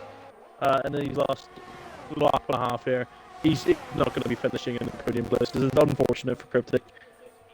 And, Bolster curse continues. Now it becomes the last 10 races. And here we go. Third place, Lewis Piper had a look on Jack. Jack in front of that had a look on Cryptic. And now this is very crucial toward Reese's championship lead, because right now with Scyther and Reese, without the penalties applied, the gap would be much under 50 points. And speaking of the gap for second place, Jack through, Lewis Piper through. They're both through on Cryptic. Cryptic absolutely on fumes right now. He's going to have to go to the reserve tank in a couple of moments here to just hang on for P4. Jack is also very close to the fuel. He's only 0.03 over. I think he might be okay. He's going to have to conserve a little bit, I think, though. Also, but big question. Is definitely gone.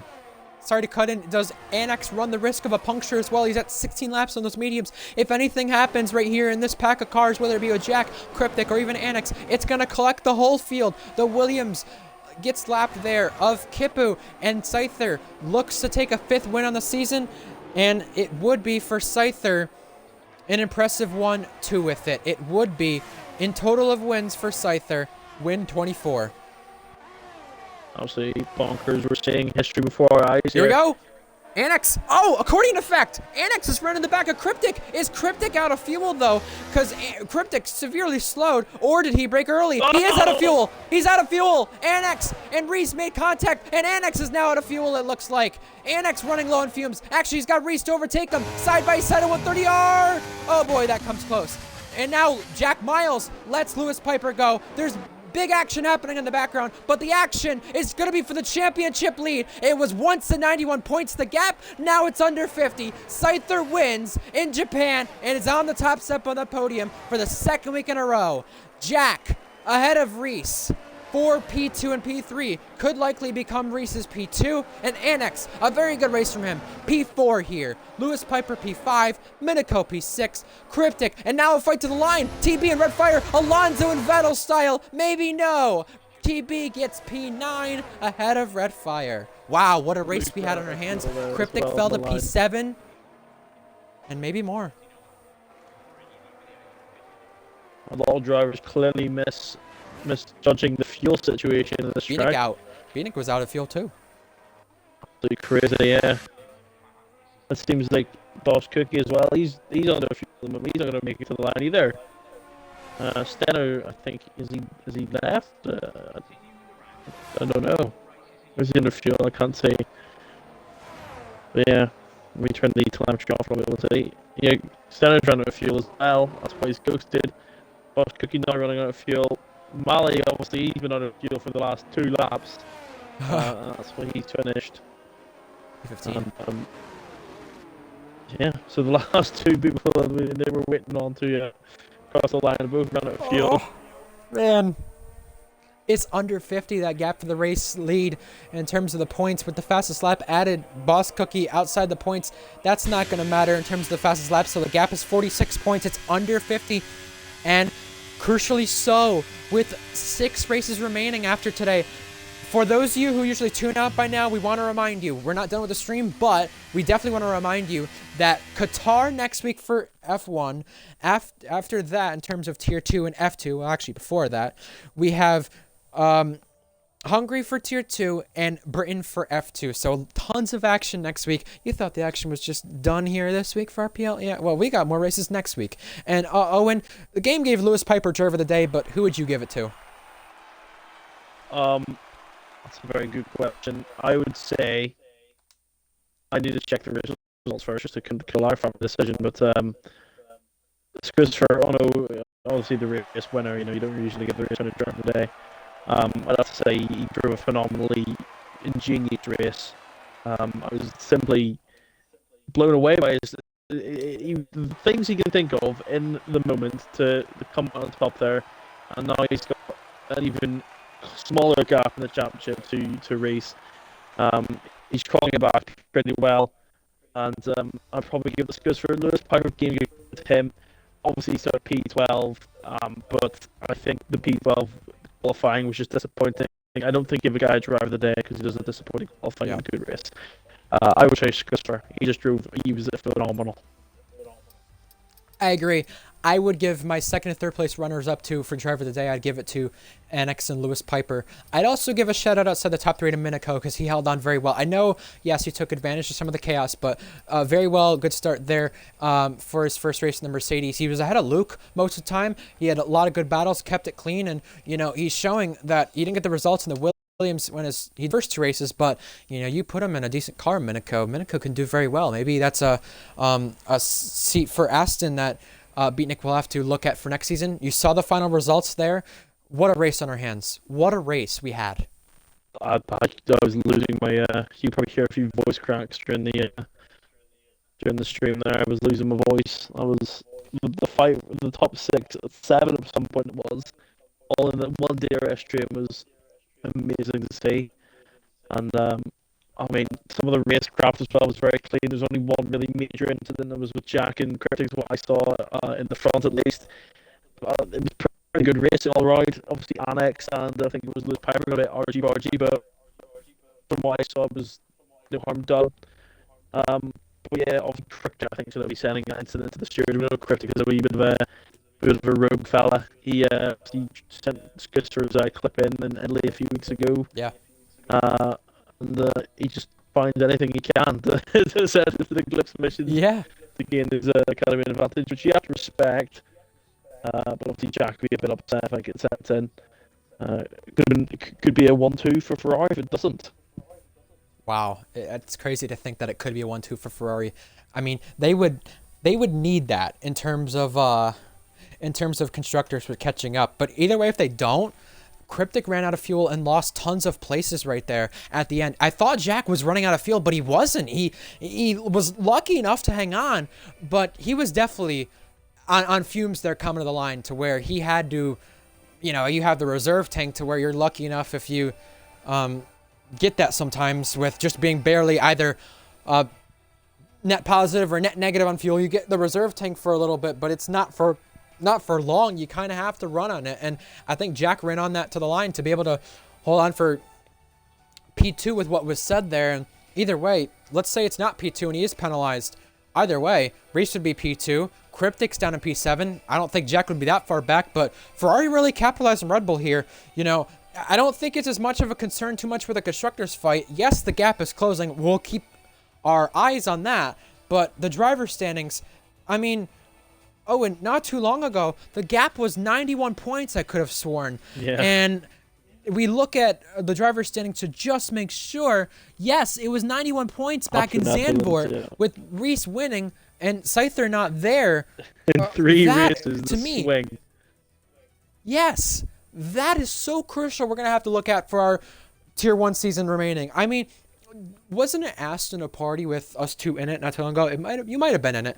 I don't know if you were, but it was asked, you ever think we're going to get a championship battle like a couple seasons ago? I don't remember what season it was, but there was an amazing championship battle. I mean, you look to next season and stuff like that with what we got. Yes, there's probably going to be a championship battle, but with what we got now, the terms of a championship battle, you have to put an asterisk on it because Scyther's missed 6 races, but even then, he's been that good enough to close that gap to do so and go from 91 points to 46. I mean, Reese, yes, there's a little bit of question marks with Reese with, the last 2 races prior to today, but even then, the gap is closing and there's only 6 races to hold on to it. And I hate to burst Reese's bubble, but Scyther is the faster driver. It's just a matter of not having mistakes and being able to hold on. And the question now becomes with 6 races remaining, Qatar being next week, can he hang on? He's under pressure now. It is getting to that stage of the season now where, Race, he does take this very seriously. He's starting to feel it. Scusa, obviously, already a 2-time champion. He probably doesn't feel any pressure at this point in his RPL career. He's just going for another championship.